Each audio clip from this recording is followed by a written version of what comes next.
Lepo pozdravljeni. Organizatorji se zahvaljujem za predstavitev in pa povabilo. Bom pa skušala v svojem predavanju predstaviti možno povezavo med virusom Epstein-Barr in pa možnostjo nastanka multiple skleroze in da bomo skupna stičišča med samim virusom in pa samo multiplo sklerozo nekoliko bolje razumeli.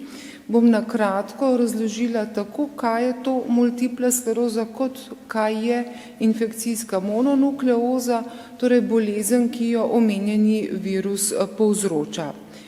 Multipla skleroza je najpogostejša netravmatska avtoimunska kronična bolezen, za katero najpogosteje zbolijo mladi ljudje, tam med 20 in 40 leti starosti, in za katero je značilno, da so vnetna žarišča razpršena po različnih mestih osrednjega živčevja, torej po velikih, malih možganih in pa hrbtenjači. Prvi zapis bolezni sega že v 14. stoletje, ko so na lesorezu uprizorili Sveto Lidvino iz kraja na Nizozemskem, ki naj bi imela bolezen z značilnostmi multiple skleroze.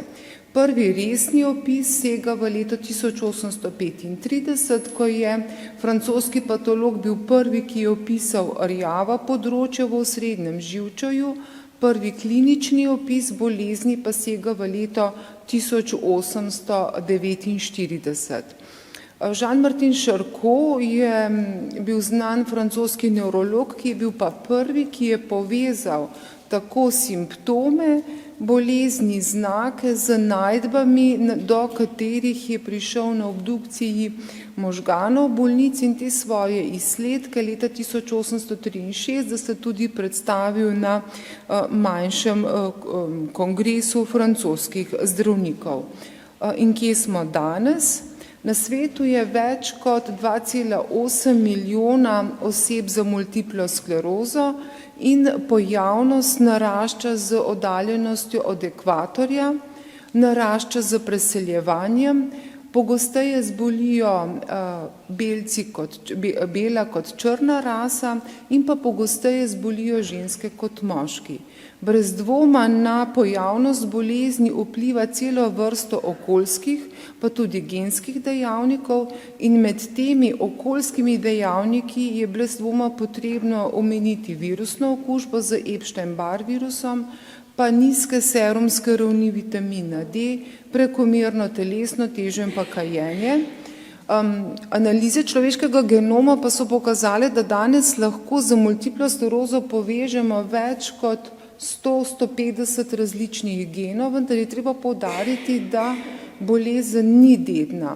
Brez dvoma pa je genska zasnova tista, ki predstavlja večjo nagnjenost za bolezen, kar pa pravzaprav najlažje ponazorimo z pojavnostjo bolezni med sorodniki, kajti v družinah za multiplo sklerozo je tveganje, da zbolimo 10 do 50 krat večje v primerjavi z ostalo populacijo oziroma prebivalci.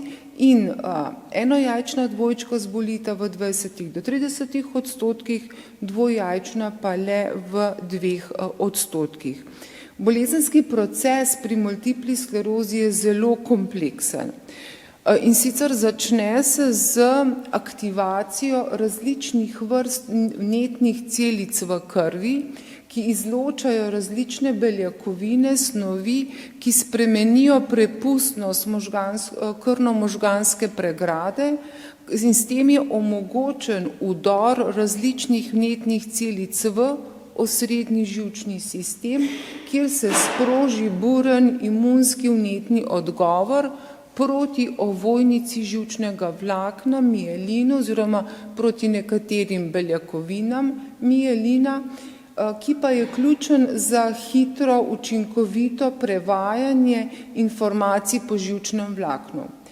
Na začetku same bolezni je v možganih ogromno število celic, tkiva, ki pravzaprav sodeluje pri obnovi mielinske celice. Z dolžino bolezni pa je tega podpornega tkiva, kakor tudi celic čedalje manj, živčno vlakno ostane razgaljeno, kar pa pripelje do smrti oziroma propada živčne celice in to se odraža z povečanim stopnjo invalidnosti težav oseb z multiplo sklerozo oziroma tistih, pri katerih je postavljen sum.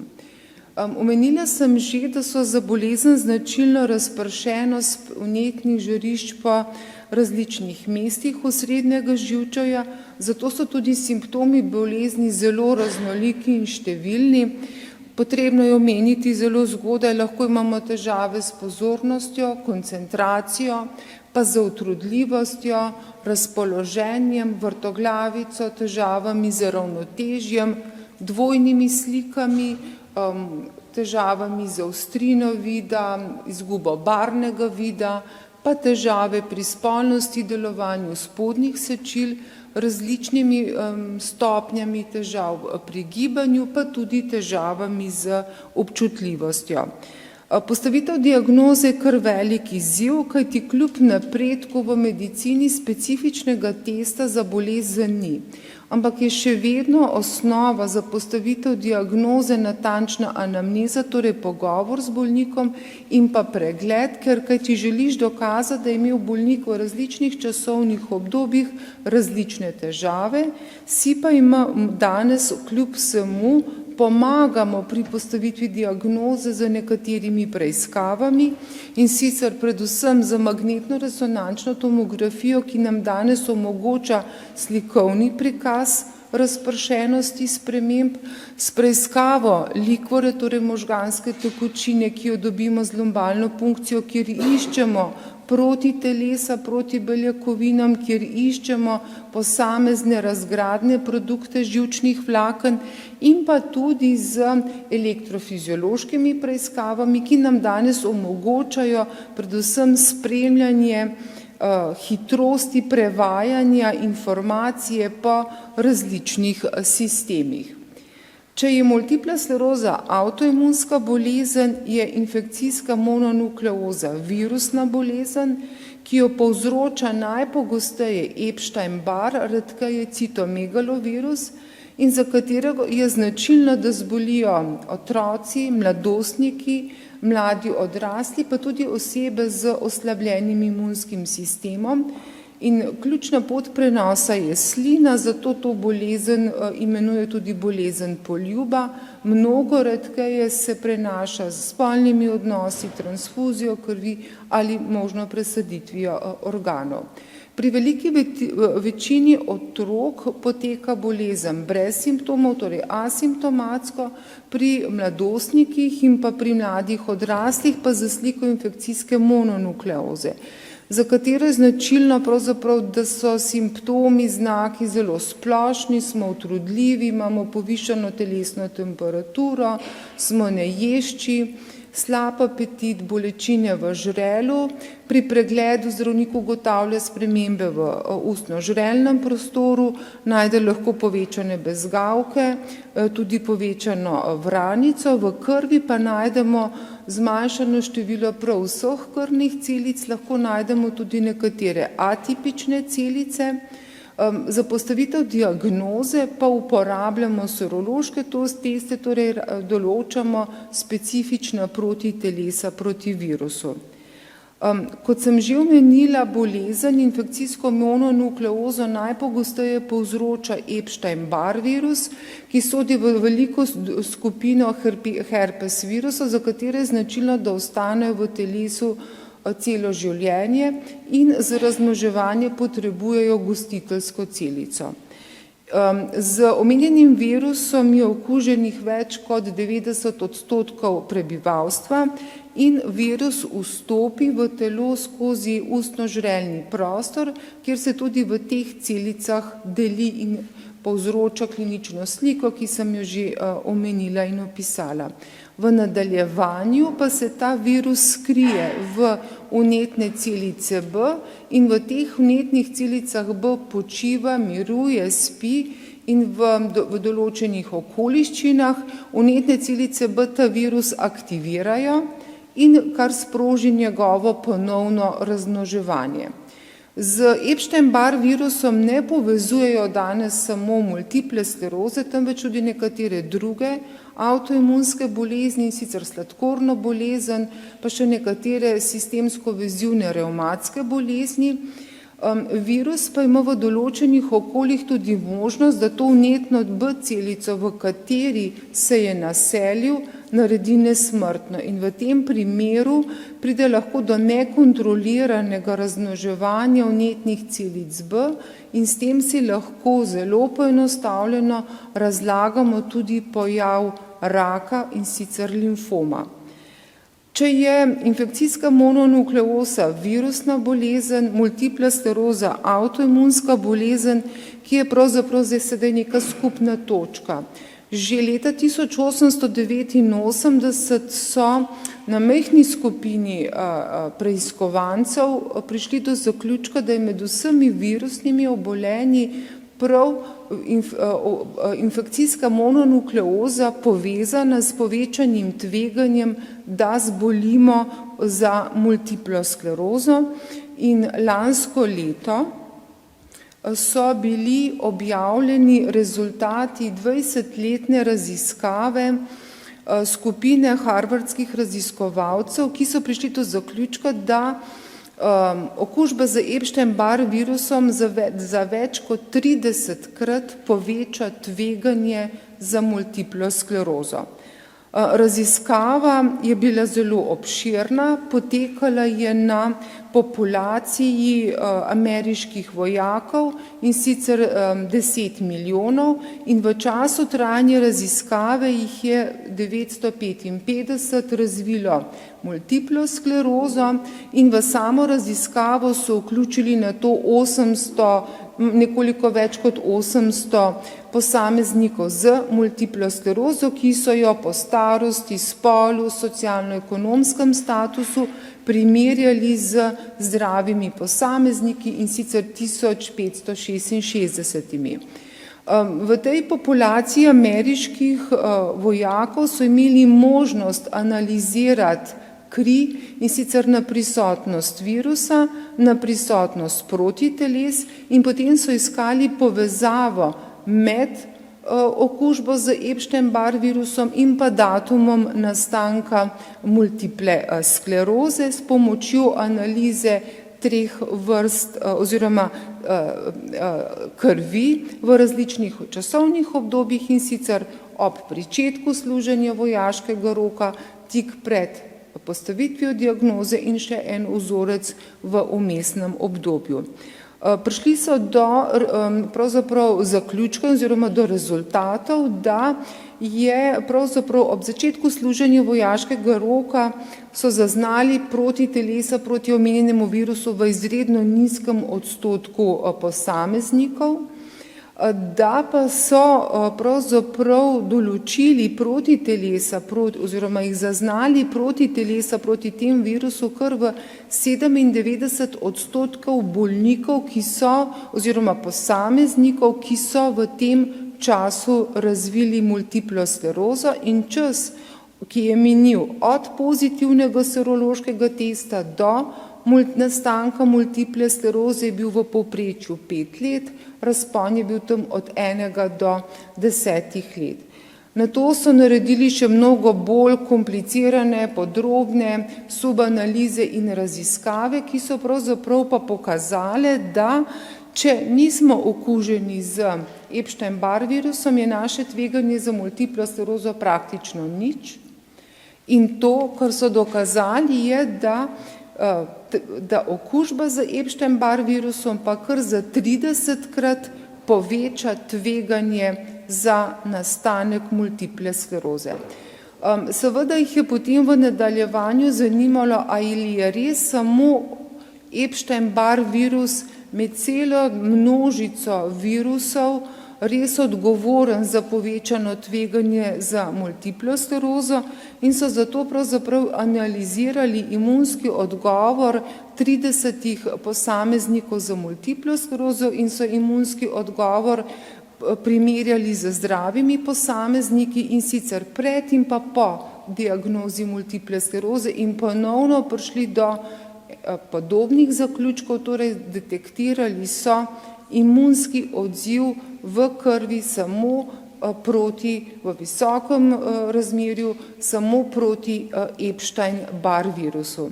Seveda se v nadaljevanju takoj zastavi vprašanje, kam se oziroma kje v ta kompleksen bolezenski proces, ki se odvija pri multipli sklerozi, pa se upleta ta okužba z Epstein-Barr virusom, vendar pravega odgovora do danes ne vemo.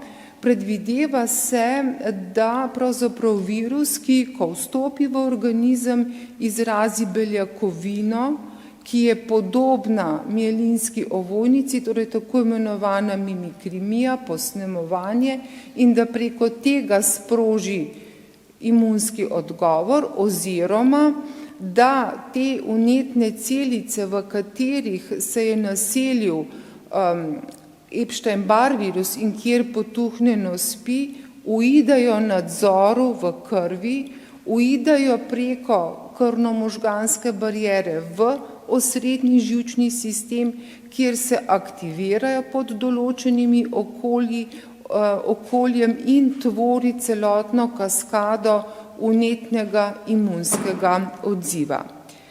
Torej, odkritje oziroma izsledki raziskav so torej brez dvoma pomenili, da okužba z virusom Epstein-Barr poveča tveganje, da je to večje pri vseh tistih, ki so preboleli infekcijsko mononukleozo in ki imajo višji titer protiteles proti virusu, seveda pa je sama okužba z virusom premalo za nastanek multiple skleroze, ampak da morajo pri določeni osebi biti izraženi tudi tako genetski dejavniki, kot tudi drugi okoljski dejavniki, da pride do nastanka multiple skleroze.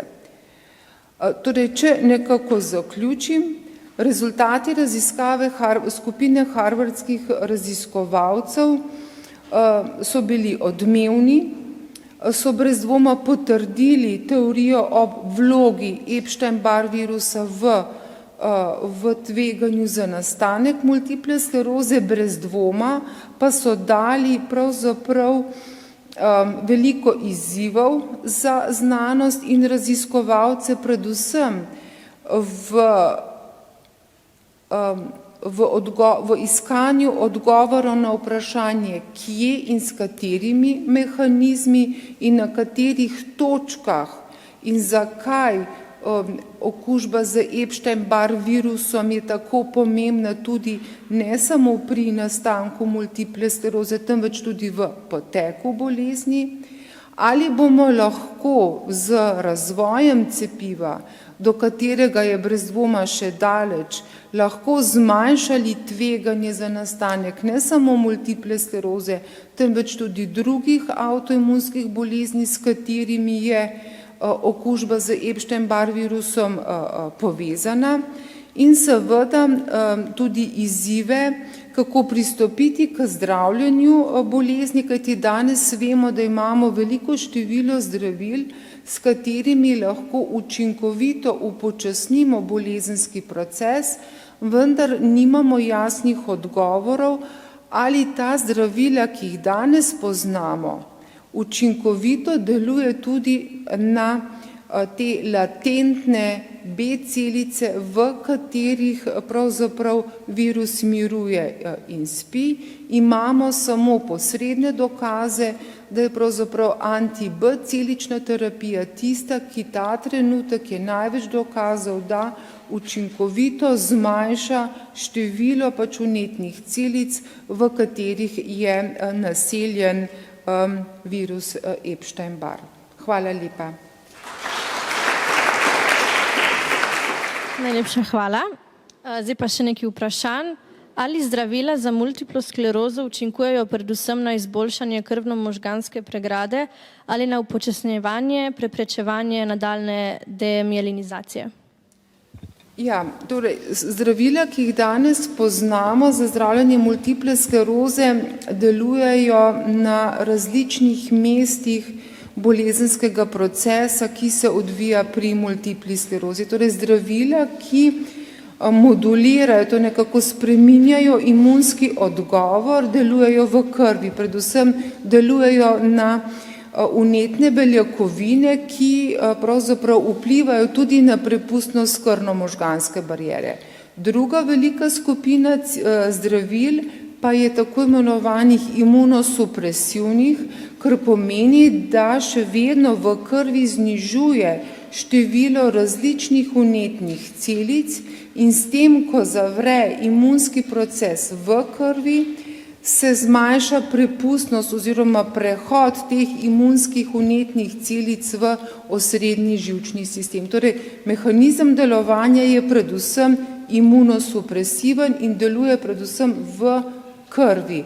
Kakšni so? Nekaj zdravil danes vpliva tudi na procese, ki se odvijajo v osrednjem živčnem sistemu.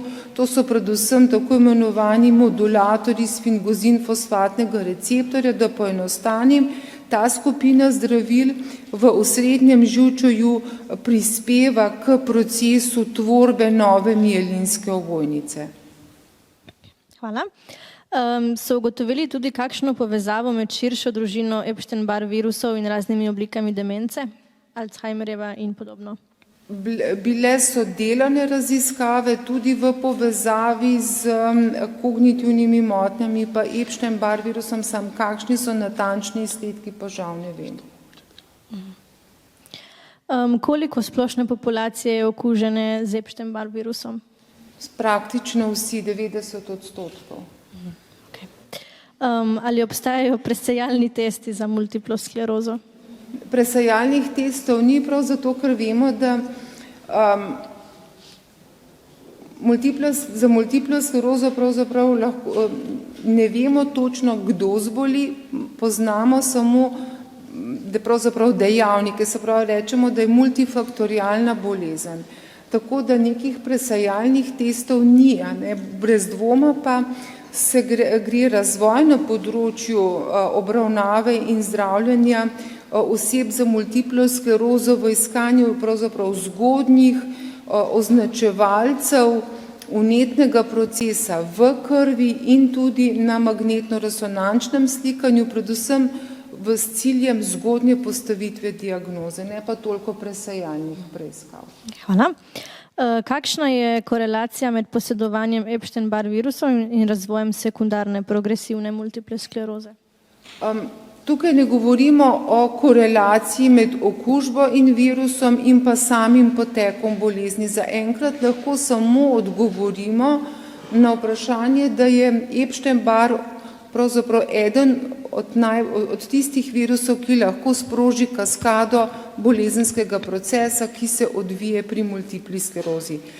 Ali vpliva na proces nevrodegeneracije, torej propada živčne celice, pa ta trenutek ne moramo odgovoriti. Okay. Najlepša hvala.